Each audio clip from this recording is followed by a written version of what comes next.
Dlho som rozmýšľal, či vôbec takéto video natočím, ale povedal som si, chceme ľudí vzdelávať, chceme, aby všetko vedeli a voľby nie sú každú chvíľu, tak poďme sa na to pozrieť, čo by ste pred tými voľbami naozaj vedieť mali. V prvom rade si povedzme, máme tu 4,3 milióna oprávnených voličov. Strany v skutočnosti hrajú o 131 miliónov eur zo štátneho rozpočtu. Skladá sa to z nasledovného. Poprvé získavajú peniaze za každý jeden získaný hlas právoplatne odovzdaný. Na rok 2023 to po všetkých tých výpočtoch, jak sa to vypočítava, je to niekde okolo 13 eur za každý jeden hlas. Keby sa zúčastnili úplne všetci, tak politické strany hrajú o 56 miliónov v tomto prvom balíku. Druhý balík je za činnosť tej politickej strany. Dostávajú presne toľko isté peňazí, ako získali za počet hlasov, takže hrá sa o ďalších 56 miliónov eur zo štátneho rozpočtu. A keďže ste si pozerali video, ktoré som predtým hovoril, že štát nemá žiadne peniaze, tak viete, že to sú naše peniaze. Hej? Takže hrajú o naše peniaze. Tretia vec, akým spôsobom vedia oni získať peniaze, je získať nejaký mandát, to znamená dostať sa do parlamentu, dostať sa do Národnej rady Slovenskej republiky. A tam je to odstupňované. Ak získam len do 20 kresiel, tak za každé jedno kreslo do 20 získavam 30 násobok priemernej hrubej mzdy za predchádzajúci kalendárny rok, čo bolo 1300 eur. Tak v skutočnosti na každé jedno takéto miesto dostanú 39 000 eur a dostávajú to ročne a dostávajú to celé 4 roky. Ak by som náhodou ako politická strana získal viac ako 20 kresiel, tak už za 21., 22. a všetky ostatné vyššie by som dostával už iba 20 násobok tých 1300 eur, čo by znamenalo niekde okolo 26 000 eur ročne za každé takéto ďalšie kreslo navyše. Ak si to pozrieme, že parlament má niekde okolo 150 členov, nie že niekde okolo, má presne 150 členov a 4 roky pravdepodobne tá vláda vydrží. A keby som zobral priemer, lebo neviem, či budú mať nad alebo pod, závisí od toho, koľko strán sa tam dostane, zobral som nejaký priemer z toho, takže keby za každé jedno kreslo dostali 32 500 eur ročne, tak za 4 roky pre 150 členov je to ďalších 19,5 milióna eur. Takže toto sú prvotné základné počty, čo by ste určite mali vedieť, že o aké peniaze sa vôbec hrá zo štátneho rozpočtu, to znamená, že z našich peňazí. Čo môžete urobiť pri samotných voľbách? Prvá možnosť je, že máte presne vybranú stranu, ktorú chcete voliť.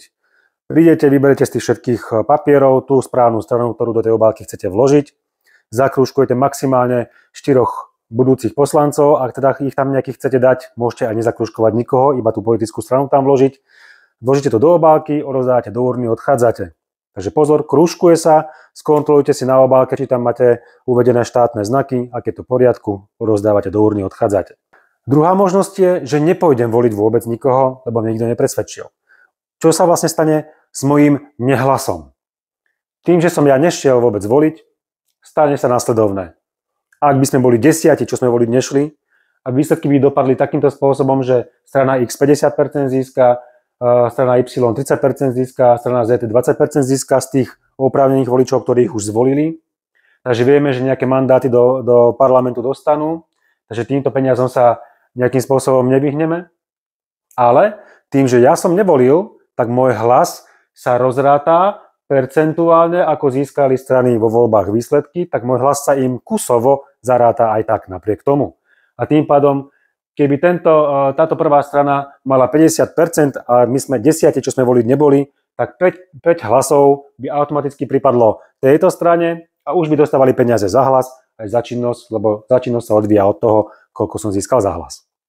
Takže ak ja nepôjdem voliť, nejakým spôsobom si nepomôžem, percentuálne som síce výsledky nezmenil, ale dostali aj za mňa peniaze na svoju existenciu a nie sú to malé peniaze. Tretia možnosť je, že pôjdem voliť, ale odvolím neplatne. Odvoliť neplatne znamená, že alebo vložím do obálky viac politických strán, alebo nevložím do obálky vôbec nič a odovzdám prázdnu obálku do tej urny. Čo sa deje v tomto prípade? Politické výsledky tej strany nejakým spôsobom nezmením, percentuálne ich niekto inak zvolil, takže percentuálne som neovplyvnil vôbec nič, ale nedostávajú za mňa peniaze za hlas a tým pádom ani za činnosť. Mandátové peniaze dostávajú tak či tak, lebo niekto iný ich zvolil a do parlamentu sa dostanú. To znamená, že ak si nemám koho vybrať, lebo ma nikto nepresvedčil, tak pôjdem voliť, odozdám neplatný hlas a ušetril som štátnej kase nemalé peniaze. Pozrime sa na to, ako to bolo v 2020 roku. 65% ľudí voliť bolo. 800 000 z nich odovzdalo nesprávne vyplnené hlasovacie lístky, takže tie hlasy boli neplatné. Vďaka tomuto strany prišli o 21 miliónov eur zo štátneho rozpočtu, keby som to prerátával na dnešných 13 eur za každý jeden takýto hlas. Ďalšia zaujímavosť, 35% ľudí voliť nebolo. Mysleli si, že jak s tým vybabrali, ale v skutočnosti, zase keby som to prerátával, že 35% zo 4,3 milióna je niekde okolo 1,5 milióna voličov. A keďže už vieme, že keď nepôjdem voliť, môj hlas sa počtovo tak či tak tým stranám rozráta, tak takto by som vlastne ja daroval mojim nevolením stranám ďalších 39 miliónov eur. Takže 39. sa rozhodnite, podľa môjho názoru, určite choďte voliť, vyberte si, čo potrebujete, alebo sa rozhodnite, akým spôsobom vy chcete. Držte sa.